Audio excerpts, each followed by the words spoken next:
Sœurs de le Seigneur, repos et paix dans notre Seigneur Yeshua Mashiach. Je viens vous faire un petit message de communication. D'ailleurs, j'ai créé une nouvelle playlist justement pour des communications, des événements, etc. Par rapport à toutes les vidéos que nous avons pu publier jusqu'à présent, d'autres frères et sœurs doivent venir prendre la parole avec moi, mais parfois c'est un peu compliqué au niveau logistique parce que nous sommes pas tous dans les mêmes pays.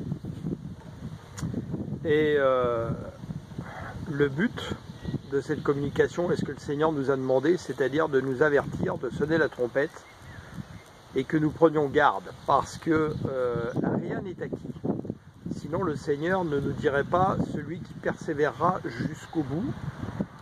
Paul de Tarse nous dirait bien de faire attention à ne pas dévier, ainsi que Pierre, ainsi que Jean et les autres apôtres, parce que justement, comme nous avons pu le voir, et ça va s'accélérer parce que nous nous rapprochons en tout cas des temps de la fin, le diable va tout faire pour essayer justement de diminuer notre capacité de Christ en nous, d'essayer de nous égarer dans des évangiles qui partent dans tous les sens pour justement ne pas manifester la puissance de celui qui vit en nous, et parce que c'est là pour lui où est le plus grand danger, puisque le reste du monde lui est acquis d'une manière générale. Mais il y a dans le monde aujourd'hui des gens, et je vous le dis, puisque ils viennent à nous régulièrement, il y a des gens aujourd'hui qui ne connaissent pas Christ et qui vont connaître Christ, et qui vont le connaître d'une façon plus spirituelle que nous qui l'avons connu parfois de façon religieuse, et nous devons justement nous débarrasser de ce venin de la religion qui en fait nous fait pas vivre en esprit. Et pourquoi aujourd'hui justement nous avons tant de mal à régner avec les valeurs du royaume ici? C'est parce que justement nous ne laissons pas vivre Christ en nous, nous en Christ. Nous ne sommes pas forcément toujours en communion avec le Seigneur, et c'est vraiment ce à quoi nous devons aspirer, être vraiment en communion avec le Seigneur par son Saint-Esprit, et le laisser nous guider, et l'avoir dans notre cœur en permanence, pour essayer de faire des choses dans notre environnement, qui soient des œuvres, même si petites soient-elles, qui reflètent, je dirais, notre Seigneur. Je vous incite à relire justement dans Matthieu 25, quand il dit « Celui qui a donné un verre d'eau à son frère, qui a donné à manger, etc., c'est à moi qu'il l'a fait. » Donc il y a des petites œuvres que vous pouvez faire tous les jours, mais qui sont des grandes œuvres pour le Seigneur, parce qu'elles démontrent vraiment notre fraternité vis-à-vis des autres, et donc y compris de gens que vous voyez dans la rue. Et je repensais ce matin par exemple à une chose. On voit par exemple que les gens les plus riches de la planète sont souvent pas les gens les plus heureux, parce que beaucoup ne connaissent pas justement Dieu, ne connaissent pas Christ, et ils en sont à faire des choses pas possibles, à se droguer, à être alcooliques, à avoir des rapports d'impudicité même pas incroyables que je n'oserais même pas citer ici, mettre leurs mains dans des choses pas possibles, et certains à se suicider, etc. Et ce qui provoque en fait la vraie joie, la vraie paix intérieure, même quand nous sommes dans des tribulations, et croyez-moi, j'en vis, c'est parce que justement nous avons cette espérance et cette sensation où nous ressentons le Christ qui vit en nous et qui nous apporte cette joie et cette paix. Et vraiment travaillons à cela. Et dans la ville où j'habite, j'ai rencontré à plusieurs reprises un SDF. Quand vous vous approchez de lui, il rayonne de joie, et pourtant il dort dehors, il se lave dans la rivière, et il a un problème par rapport aux intestins, etc., qui l'empêche de travailler aujourd'hui, et c'est quelqu'un qui croit en le Christ. Nous avons discuté ensemble, et c'est quelqu'un qui a une vraie joie, un vrai bonheur qui respire en lui, alors qu'il n'a rien. Donc, comme le dit très bien Paul de Tarse, si c'est dans cette vie que notre espérance de Christ se rapporte, c'est-à-dire par rapport aux richesses du monde, nous sommes les plus malheureux des hommes. Ce n'est pas la richesse du monde qui fera de nous des gens heureux. Bien sûr, c'est toujours confortable d'avoir quelques moyens pour faire des choses, mais n'en faisons pas notre priorité. Notre priorité, c'est vraiment de pouvoir vivre en communion avec le Seigneur, et réclamons-le de toute notre bouche. Alors, je viens aussi vous communiquer pourquoi. Parce qu'en fait, vous avez bien vu, je l'espère en tout cas, que cette chaîne qui s'appelle Assemblée participante, et je suis bien sur le mot participant de la propagation de la pensée de Christ, eh bien ce n'est pas une église des hommes supplémentaires, c'est au contraire quelque chose dans le but de réunir une synergie de différentes assemblées des hommes, de différentes personnes, afin justement de donner forme justement à cette vie spirituelle dans le corps du Christ et à nous unir là où justement nous avons bien du mal à nous unir aujourd'hui dans la pensée de Christ, mais tous avec des choses différentes d'une assemblée à une autre, et où nous pensons toujours que nous sommes à la bonne place et qu'ailleurs ils n'y sont pas. Moi j'ai visité beaucoup d'églises depuis quelques années, le Seigneur m'a emmené dans certaines où j'y suis plus aujourd'hui, où j'ai reçu des choses par sa grâce, et parfois en allant une seule fois dans une église, j'ai reçu quelque chose de très important, le Seigneur m'attendait là. Et puis parfois il m'a fait rester plus longtemps dans une église pour donner des choses, pour recevoir des choses, mais c'est aussi ça le parcours avec le Christ, il ne vous place pas dans un endroit pour y rester en permanence. Il va vous emmener dans des endroits différents justement pour que vous puissiez recevoir des choses. Et donc voilà, essayons justement de nous unir dans un évangile où le Christ est le centre, parce qu'il est le centre de notre vie, il est notre espérance.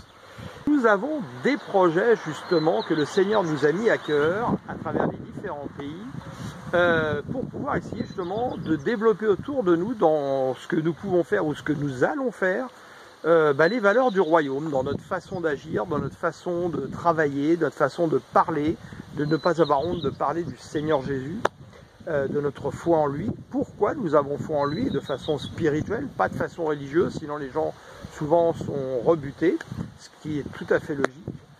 Et donc nous avons eu en esprit par le Seigneur de pouvoir justement encourager les gens à créer des entreprises, des micro-entreprises, pour développer les valeurs du royaume dans cette entreprise et non pas avec les valeurs du monde.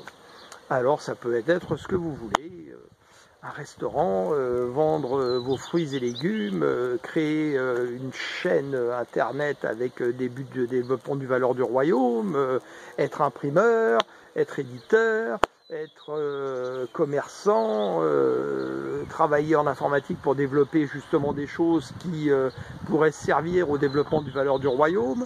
Si vous êtes banquier, parce que le Seigneur nous a mis des idées en tête à ce niveau-là pour créer justement une banque numérique venant en aide justement pour développer les valeurs du royaume. Bref, nous avons beaucoup de projets, la liste est longue.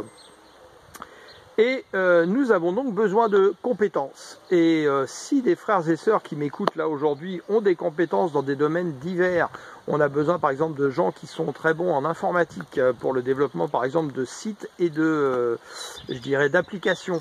Nous avons besoin de gens justement qui ont des connaissances dans la banque pour justement la création d'une banque numérique. Nous avons besoin de personnes dans la restauration, des personnes dans différents domaines. Si vous avez des compétences professionnelles et vraiment les valeurs du royaume qui sont ancrées en vous, n'hésitez pas à vous faire connaître. Vous nous envoyez un mail sur notre chaîne, vous avez toutes les coordonnées qui sont inscrites, mais je vous la répète, donc l'adresse mail c'est porter du fruit tout attaché, PORTERDUFRUIT 888, donc 3 x 8, @gmail.com. N'hésitez pas à prendre contact avec nous, vraiment qu'un premier dialogue se fasse, et dans tous les pays, peu importe les pays où vous vivez. Donc voilà, c'est pour ça que je communique avec vous aujourd'hui. Bien évidemment, nous avons aussi pour développer tout ça besoin d'argent. Non pas pour nous acheter des belles maisons ou je ne sais quoi, mais pour justement créer des choses qui puissent servir à l'avancée du royaume.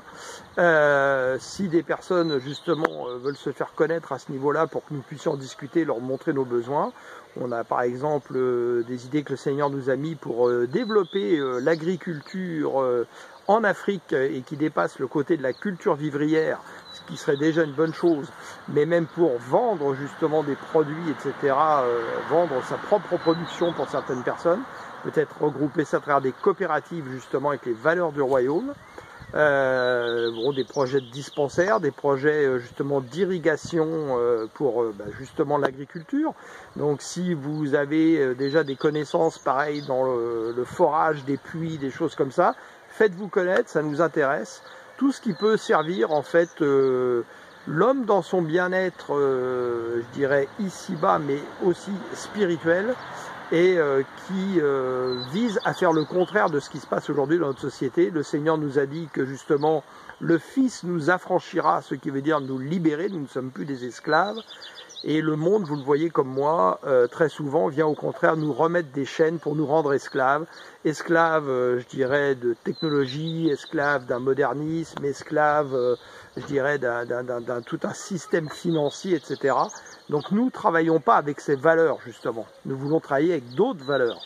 Et donc nous voudrions pouvoir en discuter avec des personnes, je dirais, à travers la planète, qui sont vraiment enfants de Dieu, avec des vraies valeurs du royaume ancrées en eux, et que nous puissions travailler ensemble. Voilà donc pourquoi je vous fais cette communication aujourd'hui, et j'espère que vous n'hésiterez pas à partager autour de vous pour que justement des personnes rentrent en contact avec nous. Donc voilà. On a des projets aussi au Québec où j'ai vécu pendant des années et peut-être que je vais y retourner vivre justement par rapport à ce que le Seigneur m'a dit. Parce que le Québec a besoin aussi d'être réveillé, un pays qui a été très très grand dans la foi et qui, comme malheureusement un peu partout à cause de la pensée du monde occidental particulièrement, a commencé à faiblir un peu dans la foi. Mais j'ai senti la dernière fois quand j'étais au mois de décembre qu'il y avait des choses qui étaient ancrées là et qu'il ne faudrait pas grand chose pour que ça se réveille très fortement. Donc un petit bonjour à mes amis québécois que j'aime beaucoup. Et bien écoutez, je vais finir cela par une prière que le Seigneur m'a mis à cœur ce matin de partager avec vous. Et je vous laisse un peu de temps pour vous préparer et devant votre écran, si on peut prier ensemble, car là où 2 ou 3 s'assemblent, le Seigneur est au milieu de nous. Alors si vous êtes prêts, ô Père, au nom élevé au-dessus de tous les noms, ton Fils bien-aimé, lui, le premier d'entre plusieurs frères, nous voulons demeurer assemblés en lui, par lui et pour lui. Pour vivre à chaque instant le royaume en nous, ce royaume qu'il te présentera à la fin, au temps décidé par toi. Que ton Esprit Saint prenne le contrôle de nos vies et que celui qui siège à ta droite, l'Esprit vivifiant, souffle sur nous pour que sa grâce nous régénère à chaque souffle de notre nouvelle vie. En lui, par lui et pour lui. Délivre-nous du filet de l'oiseleur, de ses ruses, ses séductions, et guidé par ton Saint-Esprit, illumine les yeux de notre cœur, renouvelle notre intelligence et notre sagesse dans ta connaissance, Seigneur. Oui, afin que personne ne puisse voler notre couronne. Donne-nous par le pain de vie et le sang pur et sans tache de ton Fils, de demeurer en lui et qu'il demeure en nous. Oui, afin, Seigneur, d'affectionner les choses d'en haut et de nous détacher de nos convoitises charnelles qui nous égarent. Tu sais ce dont nous avons besoin avant même que nous te le demandons. Ô Seigneur Yahweh Adonai, éternel des armées célestes, en ton nom nouveau, regroupe ton armée comme un seul et aide-nous à gagner et persévérer dans le bon combat de la foi, Seigneur. Oui, en notre Sauveur, toi, Jésus de Nazareth, le oint de l'Éternel, l'Emmanuel, merci, Abba, de nous avoir transportés dans le royaume du Fils de ton amour. Nous voulons t'offrir aujourd'hui et à chaque instant nos actions de grâce, te louer, t'adorer en esprit, Seigneur, et en vérité, et que les pensées de nos cœurs et de nos âmes, épurées au feu dont on creusait, montent jusqu'à toi en cet instant comme un parfum de bonne odeur. Loué sois-tu, Seigneur, loué sois-tu, ô Père, au nom de Yeshua Mashiach. Nous te rendons grâce. Merci, Saint-Esprit, toi, le plus beau cadeau que Dieu ait pu nous faire. Allez en paix, dans la paix du Seigneur, que votre journée soit comblée dans la plénitude du Seigneur, et je vous aime.